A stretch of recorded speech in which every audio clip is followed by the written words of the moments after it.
Olá, eu sou o professor Lucas Neto. Sejam bem-vindos a mais um programa Escola Bíblica no seu lar. Hoje nós vamos estudar a lição de número 4, que tem como título Salvação, o amor e a misericórdia de Deus. O amor e a misericórdia de Deus são exercidos de forma incondicional para o bem-estar social e espiritual da humanidade. Nesta presente lição, estudaremos sobre o amor, quanto à sua definição, natureza, tipos, características, suas dimensões e o seu pleno exercício pelos homens. Também estudaremos os aspectos da misericórdia de Deus, conceituando o perdão divino e humano e o seu pleno exercício. Finalizaremos com o estudo do serviço cristão a Deus e em favor dos homens, na ótica coletiva da Igreja e individual do autêntico cristão. O amor divino. E agora nós vamos passar a definir o que seja o amor. O amor, além de ser um sentimento ou uma emoção na alma, do ponto de vista bíblico, pode ser definido como um comportamento sacrificial para com outra pessoa ou consigo mesmo. Ou seja, é uma completa doação de um ser a outro sob todos os aspectos de forma incondicional, visando o bem-estar social e espiritual de todos. A natureza do amor, ela é obtida, ou ela vem, ou ela se origina no fruto do Espírito Santo. O amor, ele pode ser manifestado por uma afeição, bem-querer, mas também por uma exortação, admoestação, correção, repreensão, ou até mesmo um forte castigo, ou uma forte disciplina, sempre visando o bem-estar social, psicológico, biológico e espiritual de uma pessoa, de uma comunidade, de um povo, de uma nação ou de uma civilização.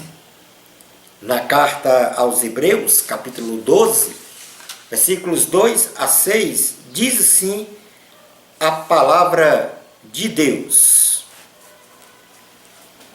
olhando firmemente para o autor e consumador da fé, Jesus, o qual, em troca da alegria que lhe estava proposta, suportou a cruz, não fazendo caso da ignomínia, e está sentado à destra do trono de Deus. Considerai, pois, atentamente aquele que suportou tamanha oposição dos pecadores contra si mesmo, para que não vos fatigueis desmaiando em vossa alma. Ora, na vossa luta contra o pecado, ainda não tendes resistido até ao sangue, e estáis esquecido da exortação que, como a filhos, discorre convosco. Filho meu, não menospreze a correção que vem do Senhor, nem desmaies quando por ele és reprovado, porque o Senhor corrige a quem ama e açoita a todo filho a quem recebe. Portanto, nesta relação de Deus Pai com seus filhos, há um amor incondicional, incomparável, que também perpassa pela questão da correção, da disciplina. Portanto, o amor pode assumir o viés de afeição, mas também o viés de disciplina, de correção. Mas, neste contexto, vamos agora entender os tipos de amor. O amor de Deus, ele é supremo. Contudo, existem outros tipos de amor que regem as relações sociais numa sociedade aos quais passamos a defini-los agora. Primeiro tipo de amor é o amor eros. É o amor cuja manifestação ela é consolidada na atração física, no instinto sexual, na afeição, no desejo de consolidar uma aliança entre o marido e a esposa. Geralmente este amor ele é distorcido pelas relações sexuais ilícitas e os desejos carnais, imorais, derivando daí as palavras erotismo, erótico, etc. O segundo tipo de amor catalogado na Bíblia Sagrada é o amor filial. Este é o amor emocional, sentimental, decorrente de uma atitude de simpatia, de empatia e de verdadeira amizade.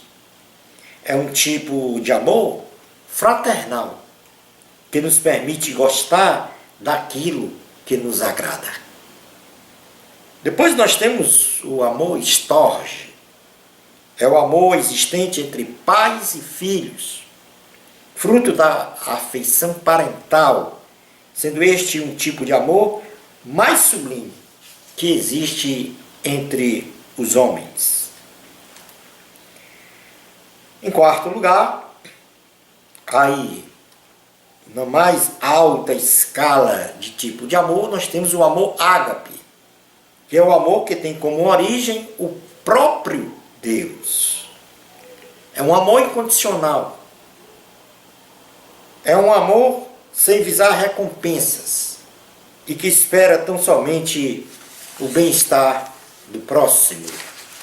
No Evangelho de Jesus, segundo escreveu o apóstolo João, no capítulo 15, versículo 13, diz assim a palavra do Senhor: ninguém tem maior amor do que este, que dá alguém a própria vida em favor dos seus amigos. Um Deus que se fez carne, habitou entre nós e deu a sua vida, a sua própria vida, na cruz do Calvário. Derramou seu sangue precioso, sem pecado, para a salvação da humanidade. Esta foi a maior prova de amor, ou do amor de Deus, ao qual conhecemos como o amor ágape. Mas, neste ponto da lição, vamos agora trabalhar as características do amor, como fruto do Espírito Santo. E características do amor ágape.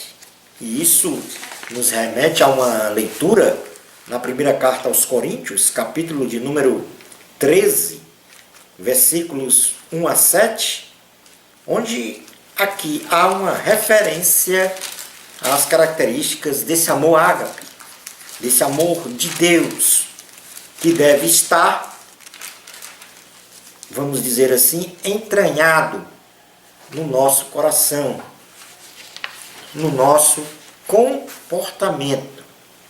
Isto quer dizer que as características deste amor têm que estar na minha compostura, na minha relação social com o meu próximo. Diz assim a palavra de Deus na primeira carta aos Coríntios, capítulo 13, versículos 1 ao 7. Ainda que eu fale as línguas dos homens e dos anjos, se não tiver amor, serei como um bronze que soa ou como um símbolo que retine.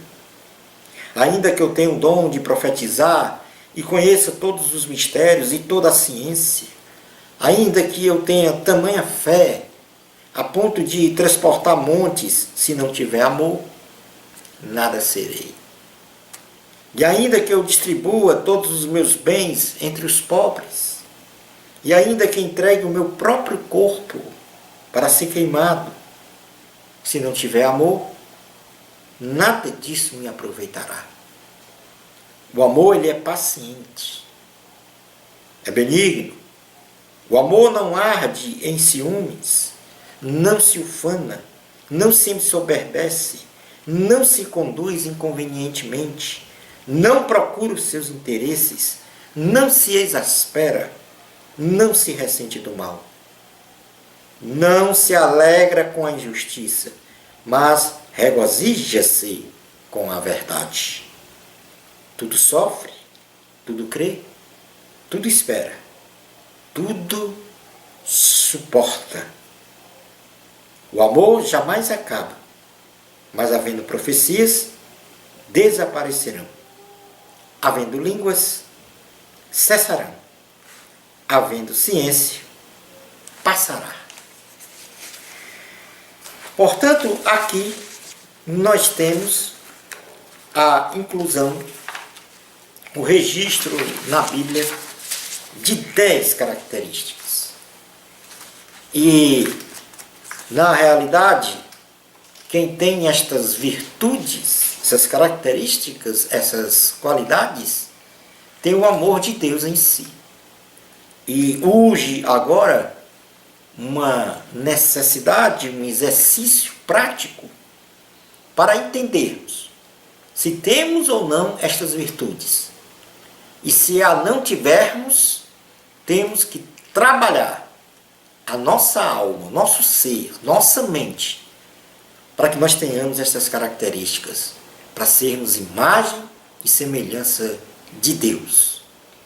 E o exercício que nós vamos fazer é substituir a palavra amor pelo seu nome, fazendo uma pergunta para si mesmo.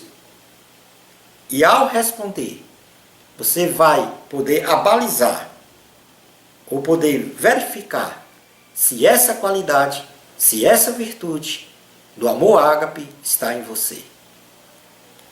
Então vamos lá ao exercício a partir do versículo 4 da primeira carta aos Coríntios, capítulo 13. Diz assim: eu vou substituir aonde existe a palavra amor pelo meu nome.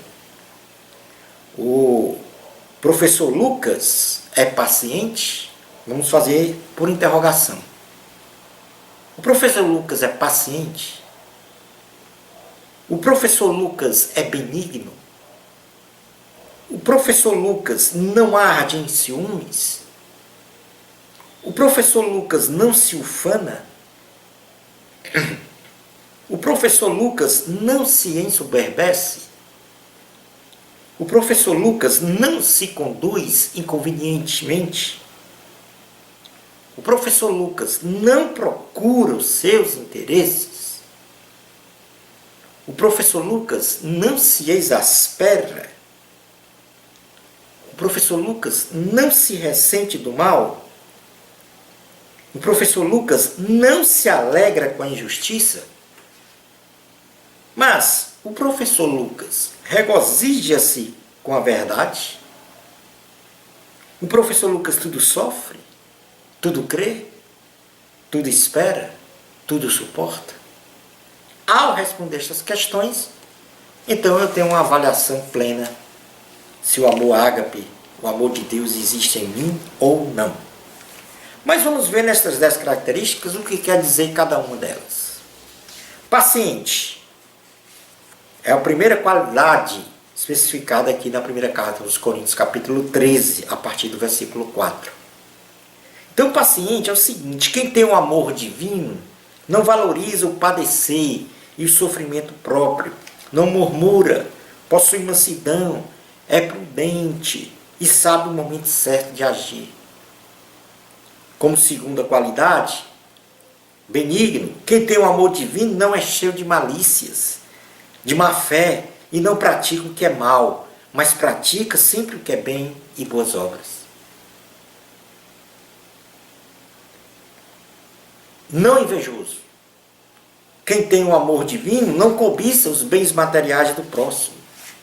Não se entristece com o sucesso do próximo, o êxito e bem-estar de seu semelhante. Não se ufana, em quarto lugar. Quem tem o amor divino não trata com leviandade, não permite buscar egoisticamente o eu, a vaidade, a vanglória, o poder pelo poder e satisfação pela satisfação. Quinto lugar, não se ensoberbece. Quem tem o amor divino não faz nascer em seu coração um senso de superioridade sobre os outros, não é orgulhoso, não se considera autossuficiente.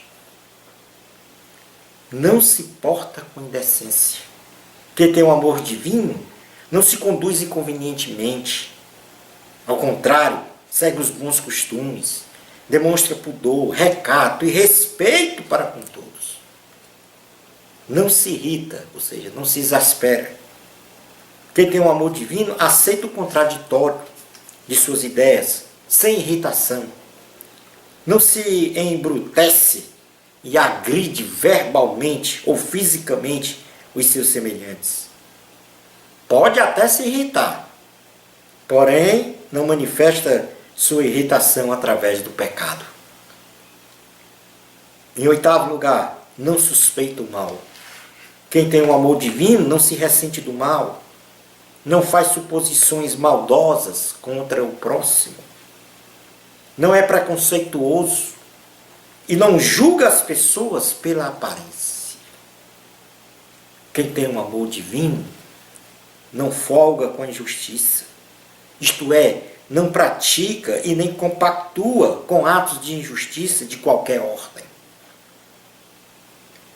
Mas quem tem um amor divino folga com a verdade, ou seja, preserva e defende a verdade e jamais promove a mentira ou o engano. Partindo deste ponto das qualidades, características do amor ágape, vamos agora falar sobre as dimensões do amor. Jesus apontou o amor como a base essencial para o cumprimento dos dois mandamentos mais importantes da lei, sendo este amor aplicado de forma pragmática em 3 dimensões. No Evangelho de Jesus, segundo escreveu Mateus, capítulo 22, versículos 34 ao 40, diz assim a palavra do Senhor. Entretanto, os fariseus, sabendo que ele fizera calar os saduceus, reuniram-se em conselho, e um deles, intérprete da lei, experimentando-o, lhe perguntou: Mestre, qual é o grande mandamento na lei? Respondeu-lhe Jesus: Amarás o Senhor teu Deus de todo o teu coração, de toda a tua alma e de todo o teu entendimento. Este é o grande primeiro mandamento. O segundo, semelhante a este, é: amarás o teu próximo como a ti mesmo. Destes 2 mandamentos dependem toda a lei e os profetas. A primeira dimensão do amor é o amor vertical. É o amor em direção a Deus. E para amarmos o Senhor, nós temos que renunciar aos eus e obedecer e amar a Deus de todo o coração. Esta é a primeira dimensão, a dimensão vertical, entre o meu ser e Deus. A segunda dimensão é a dimensão horizontal. É o amor em direção a outras pessoas, considerando que amar ao próximo não é apenas ajudar alguém com bens materiais, mas, sobretudo, é levar estas pessoas a ter uma comunhão com Deus, para um perfeito equilíbrio em suas vidas, sobre todos os aspectos. terceira dimensão é a dimensão de profundidade, ou seja, para dentro de si. É o amor em direção para o interior de si, mesmo tendo cuidado de não confundir amar a si mesmo como ser amante de si mesmo. Ou seja, deve-se rejeitar qualquer sentimento egoísta ou egolátrico que fira os interesses de outrem. Temos que amar a si mesmo para uma boa e perfeita santificação, isto é, separação total do pecado. O amor é uma virtude indispensável para sermos verdadeiros cristãos. E é na base do amor, ágape, que a nossa fé cristã é autenticada segundo as nossas boas obras. Agora, o amor inserido no caráter de um ser humano, ele é obra do Espírito Santo. E a Bíblia Sagrada registra o maior referencial de amor, que está na pessoa de Jesus Cristo. É a este que nós devemos imitar, especialmente no seu amor, de modo a rejeitarmos qualquer obra da carne. E para isto, nós devemos, em primeiro lugar, permanecer e viver no amor de Cristo. Viver em Cristo exercitando o amor incondicional para que Ele esteja em nós. O amor, ele é a maior virtude que o cristão pode possuir, pois esta virtude é uma das virtudes que continuará a ser exercida no céu. É o que diz a primeira carta aos Coríntios, capítulo 13, versículo 13, que diz assim: agora, pois, permanecem a fé, a esperança e o amor. Estes três. Porém, o maior destes é o amor. No céu, não precisaremos mais de fé, porque estaremos diante de Cristo, face a face com Jesus. Então, não há necessidade mais de crer. No céu, não haverá a esperança, porque a esperança nós estamos agora a esperar, que é a volta de Jesus para buscar a sua igreja. E quando estivermos no céu, é porque Cristo já raptou a sua igreja da terra. A esperança já foi, vamos dizer assim, exercida, ratificada. Agora, se tem uma coisa que não vai faltar no céu, porque o céu não tem falta de nada, mas uma coisa que vai ter em abundância sempre será o amor, tanto exercido aqui na terra, como também no céu. Passemos agora a falar sobre a misericórdia divina. O significado da misericórdia divina, ela perpassa pelo conceito de perdão imerecido. Ou seja, Deus nos concede o perdão de nossos pecados sem que tenhamos méritos para tal graça. Ou seja, favor imerecido. A misericórdia de Deus é um perdão imerecido através de um favor imerecido, que é a graça. Tudo isto por causa do infinito amor de Deus que nós acabamos de falar. Podemos definir o perdão divino como uma atitude do infinito amor e misericórdia de Deus, que esquece e nem leva em conta a transgressão humana aos preceitos da lei divina e da vontade de Deus.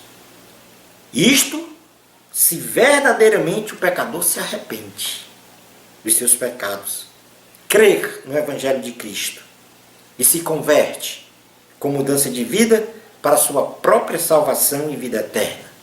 ficando assim o pecador livre da morte espiritual e condenação eterna advinda do pecado. Passemos a falar sobre algumas características do perdão divino. E dentre elas, a primeira é que a misericórdia de Deus, o perdão divino, ele é exclusivo, prerrogativa do Senhor. Perdoar pecados para a salvação e vida eterna é exclusiva prerrogativa do Senhor Jesus. Pois foi Ele quem morreu na cruz do Calvário e ressuscitou ao terceiro dia em favor do perdão dos pecados de toda a humanidade, de geração a geração. Na carta aos Romanos, no capítulo de número 4, versículo 25, diz assim a palavra do Senhor: o qual, quem? Jesus, foi entregue por causa das nossas transgressões e ressuscitou por causa da nossa justificação. Ou seja, somente em Jesus é que nós temos o perdão dos pecados, a nossa justificação. Ou seja, declarado justo sem merecermos. Ou seja, sem sermos justos, nós somos declarados justos por causa de Jesus, que é justo. É Ele que nos justifica. O perdão divino, ele é gratuito. O perdão divino, ele é de graça, como já mencionamos.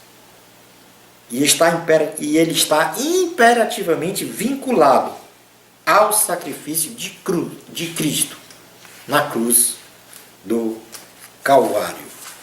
No livro de Atos dos Apóstolos, capítulo de número 13, versículos 38 e 39, diz assim a palavra do Senhor: tomai, pois, irmãos, conhecimento de que se vos anuncia remissão de pecados por intermédio deste, e por meio dele todo o que crê é justificado de todas as coisas das quais vós não pudestes ser justificados pela lei de Moisés. E quem é ele? Jesus Cristo. É de graça esta misericórdia, este perdão. A misericórdia de Deus, ela é recebida por uma verdadeira conversão. Os efeitos da salvação e vida eterna são efetivamente consumados quando ocorre um verdadeiro arrependimento do pecador e a crença em Jesus como Salvador e Senhor, ratificada na conversão de vida da pessoa perdoada. O perdão divino, a misericórdia divina, é imutável e insubstituível. A morte de Cristo na cruz do Calvário, com o derramamento precioso do sangue de Jesus, é a base do sacrifício de sangue para perdão dos pecados e salvação da humanidade. Não podendo ser substituído nem anulado e nem agregado ao sacrifício do Senhor Jesus qualquer ritual, cerimônia, costume e tradição. A base da salvação é Cristo. E esta não muda. E esta é insubstituível. Como quinta característica do perdão divino, nós temos o amor. É um ato de amor. O perdão de Deus aos homens foi dado com a essência do amor. E por isso, temos que ter este comportamento de amar a todos de forma incondicional. Portanto, recapitulando, características da misericórdia divina, do perdão divino, ou seja, do perdão divino imerecido pelo homem. É exclusiva prerrogativa do Senhor, é gratuito, recebido por uma verdadeira conversão, é imutável e insubstituível. E, por fim, é um ato de amor. Falando agora um pouco sobre o perdão humano. O perdão humano é uma atitude de amor ao próximo, contrária à vontade da natureza humana, na qual o homem, em relação a outro, esquece-se da ofensa que lhe foi causada, comprovada pela libertação do perdão. O perdão humano ele não é da natureza humana. Ele é da natureza de Deus.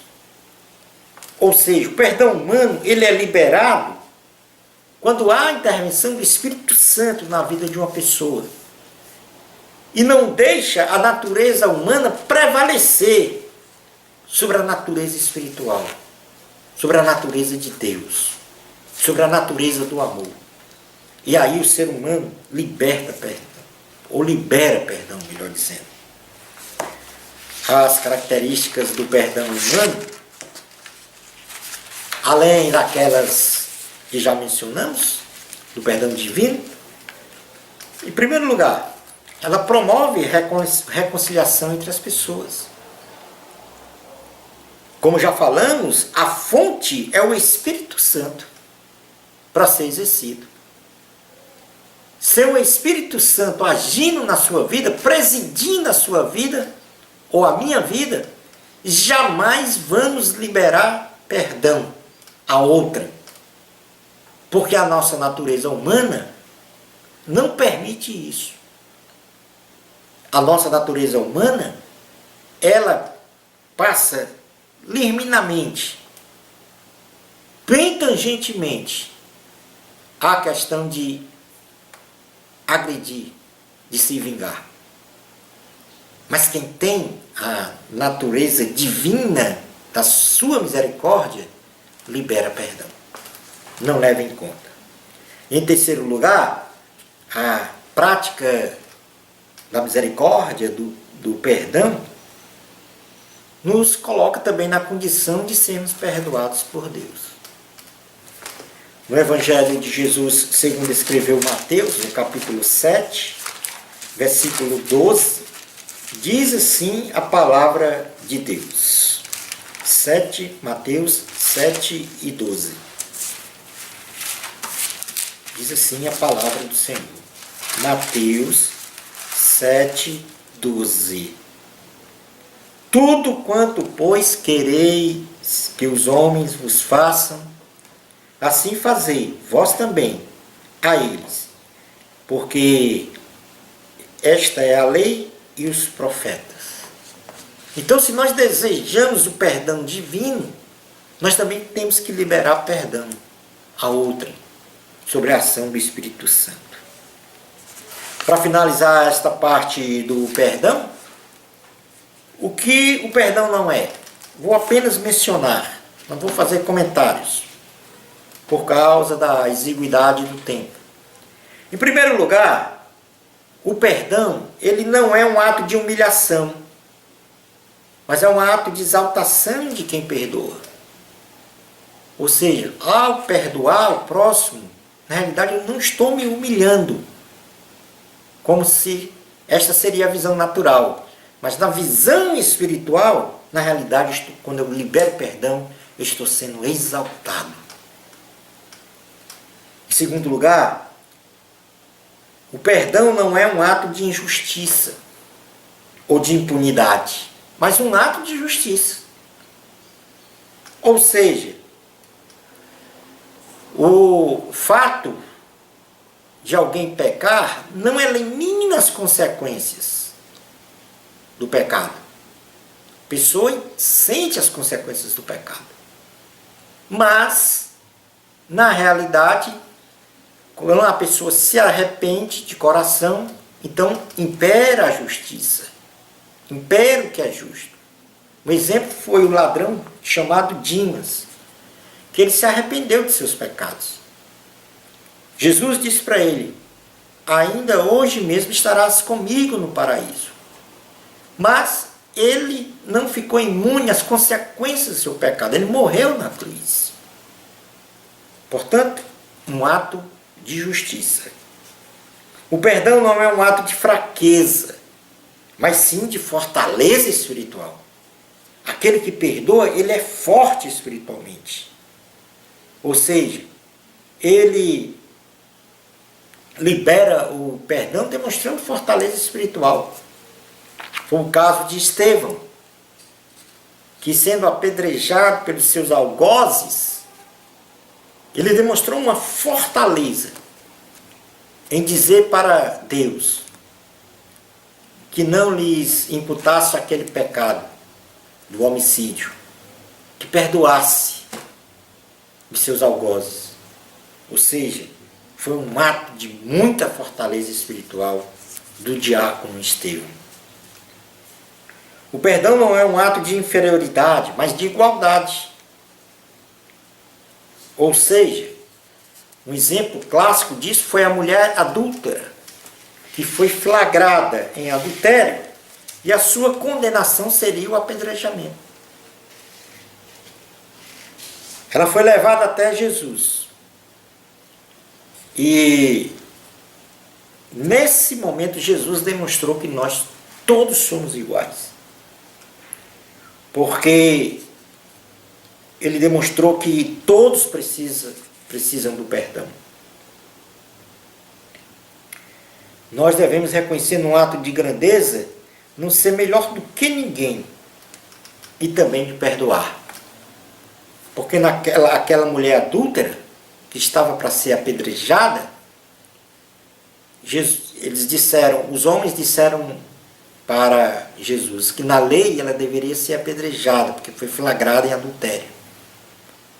E Jesus disse para eles: aquele que não tiver pecado, atire a primeira pedra. E aí Jesus demonstrou a igualdade dos homens sobre o pecado e que todos precisam da salvação. O perdão não é um ato de ignorância, mas de conhecimento e de sabedoria espiritual. Jesus, na cruz do Calvário, liberou definitivamente o perdão para todos os homens, inclusive aqueles que estavam lá como seus algozes, que não sabiam o que estavam fazendo ao matar o Salvador e Senhor. Pois eles não tinham conhecimento e nem sabedoria para compreender o reino de Deus. Portanto, aí está 5 situações de características que denotam o que o perdão não é. Não é um ato de humilhação, mas de exaltação.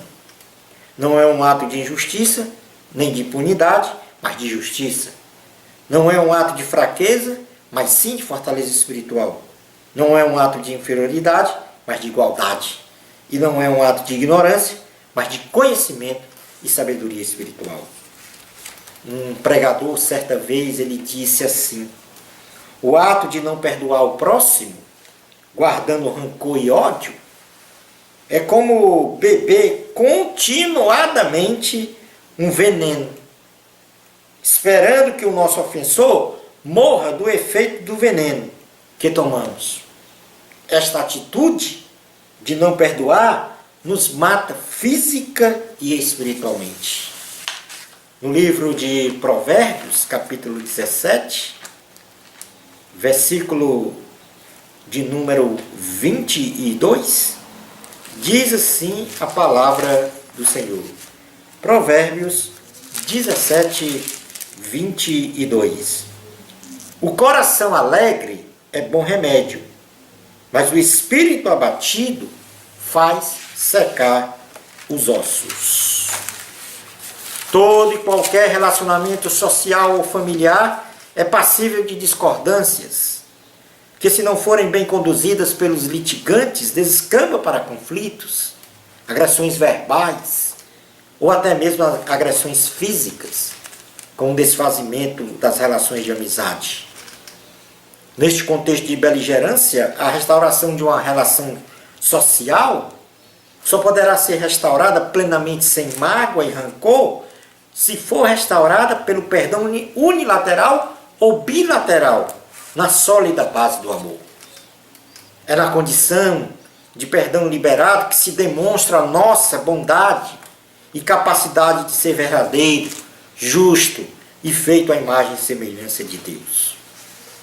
E aqui vai o meu clamor, o meu pedido a você que está a me assistir e a me ouvir.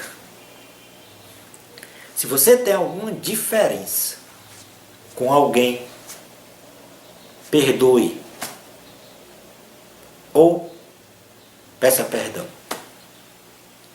porque o contexto de beligerância não traz nenhum tipo de construção. Vá ao encontro daquele ou daquela que lhe tratou mal e se reconcilie. Porque Jesus certa vez disse em uma pregação que uma casa dividida jamais subsiste. Jamais ela vai subsistir. Jamais ela vai se manter de pé. Então, se você tem diferenças com pai, com mãe, com irmão, com parentes, com amigos, com quem quer que seja, vá em busca da reconciliação. Para você limpar a sua alma, trazer um bálsamo para a sua alma. Para você deixar de tomar o veneno de ódio e de rancor que está lhe matando minuto a minuto. Vamos terminar a nossa aula falando sobre o serviço cristão. Todos os cristãos, de forma individual ou coletiva, têm a missão de servir a Deus e também servir ao próximo, de forma incondicional, visando o seu bem-estar social, psicológico, biológico e espiritual. E ao definirmos a missão social, o serviço social da igreja, ela é uma ação sistematizada, que através de uma estrutura administrativa organizada para o atendimento de pessoas necessitadas, no âmbito de suas necessidades sociais, necessidades essas, por exemplo, de alimentação, de saúde física, de saúde mental, de vestimentas, de educação estudantil e até mesmo profissional, nós tratamos, ou tratamentos, melhor dizendo, de dependência química, de assistência psicológica e tantas outras ações sociais pertinentes a esta área, de modo, então, a promover, sem acepção de pessoas, a total inclusão social. Aí é a fé com obras. Não adianta eu proclamar uma fé sem ter as obras, balizando a minha crença. A minha salvação é pela fé em Cristo Jesus. Mas a minha fé, ela é ratificada pelas minhas obras. Igrejas que apenas proclamam uma fé sem obras, Tiago já dizia, é morta. Jesus, em seu ministério tríplice, ou seja, ele pregou, ensinou e curou, sendo as suas curas realizadas e que foram caracterizadas puramente como ações sociais. Pois ele atendia as necessidades das pessoas, na saúde física, na saúde mental. Agregue-se a estas ações de curas outras atividades sociais de Cristo em seu ministério. Por exemplo, Jesus, ele alertou os seus discípulos para as ações sociais com os necessitados, ou seja, de alimentar, de vestir, de dar água, de visitar, explicando então a sua grande importância como uma prova de uma fé verdadeira. O ministério de Jesus era sustentado por recursos financeiros, doados pelas mulheres, que também tinham como objetivo esses recursos assistir aos pobres em suas necessidades. Jesus, em 2 ocasiões, preocupado com o estado faminto das pessoas, ele multiplicou milagrosamente pães e peixes para saciar a fome de uma grande multidão. Infere-se que Jesus, por suas ações em seu ministério, ordenou sumariamente que aqueles que se colocassem à disposição de fazer parte de seu ministério se dedicassem aos cuidados espirituais e materiais de todos aqueles que tivessem necessidades. Portanto, aqui Cristo coloca a missão social como algo agradável a Deus. Coloca o serviço cristão não só ao reino, mas também ao próximo, como elementos essenciais do cristianismo. demonstrando aí o verdadeiro estado social. Ou seja, de acolher os necessitados, de acolher os pobres, de ter uma grande porção para poder repartir com aqueles que necessitam. Em Atos dos Apóstolos está escrito que eles repartiam entre eles os bens, os alimentos, de forma em que entre eles não havia nenhum necessitado. Esta é a igreja social. Esta é a missão social que muitos, mas muitos, esquecem de realizar como obra. A nossa fé deve ser demonstrada, sobretudo, com as obras. Não só para o reino de Deus, mas também para os necessitados, para os mais pobres. Porque isto é agradável a Deus. A vontade de Deus é que não haja em nosso meio pessoas pobres. A vontade de Deus é que, ao realizarmos uma obra social, na realidade nós estamos realizando algo que é aceitável, ou seja, um sacrifício aceitável e aprazível a Deus. Na carta aos Filipenses, capítulo 4, carta aos Filipenses, capítulo 4, versículo de número 14 ao 20, diz assim a palavra do Senhor: Todavia, fizestes bem, associando-vos na minha tribulação.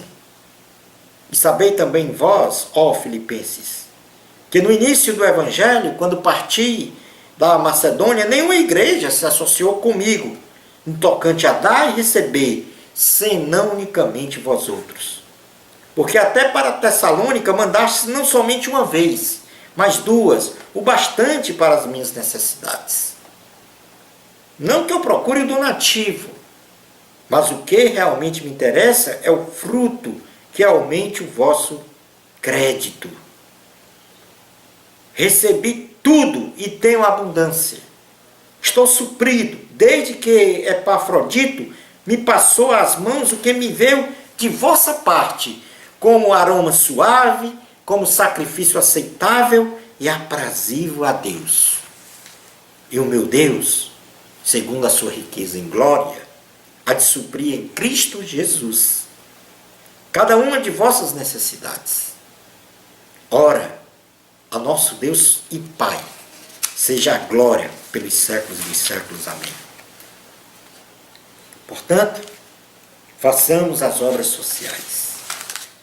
No livro de Provérbios, capítulo 19, versículo 17, diz assim a palavra do Senhor: quem se compadece do pobre, ao Senhor empresta, e este lhe paga o seu benefício.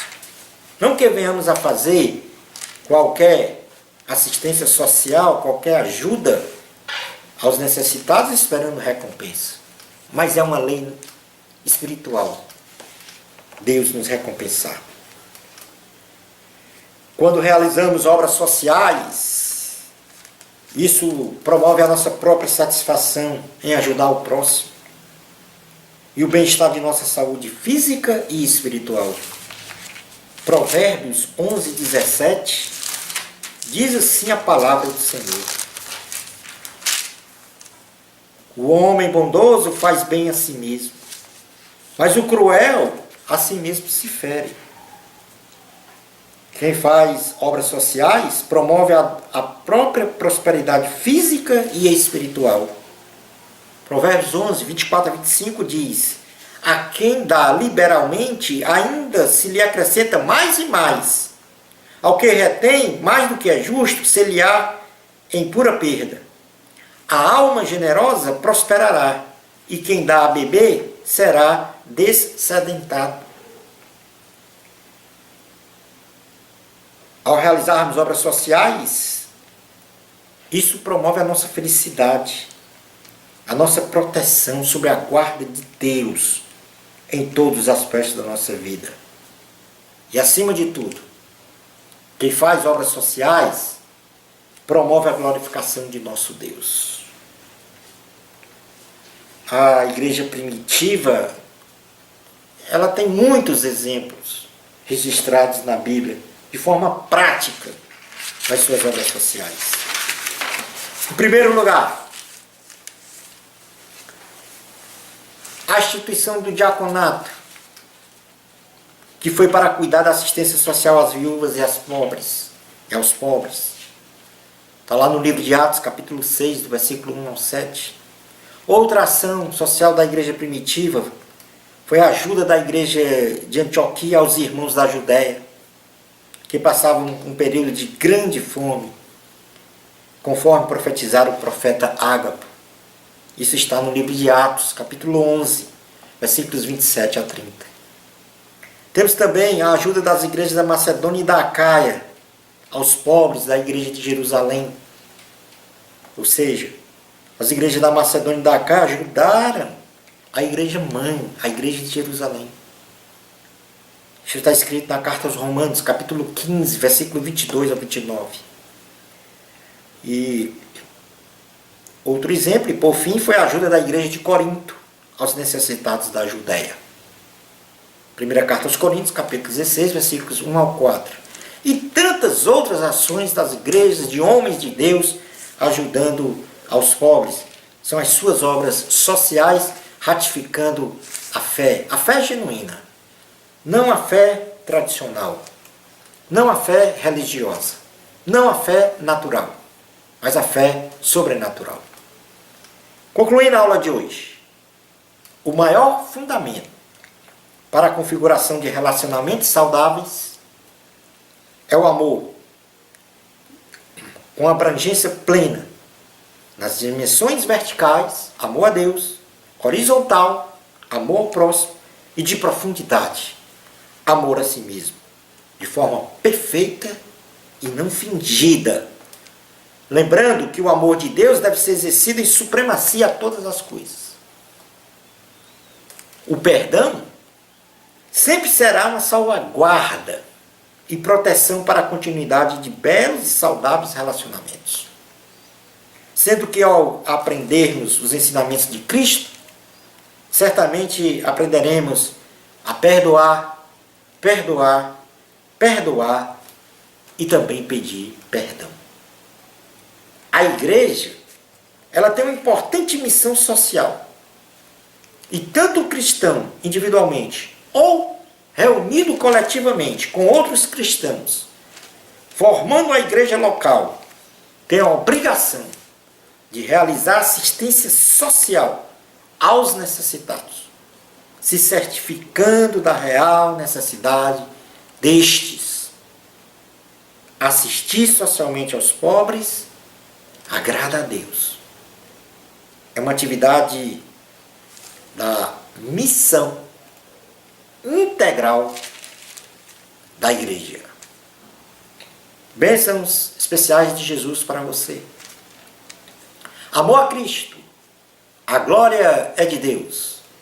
Até o nosso próximo programa, Escola Bíblica no seu lar, se Deus permitir.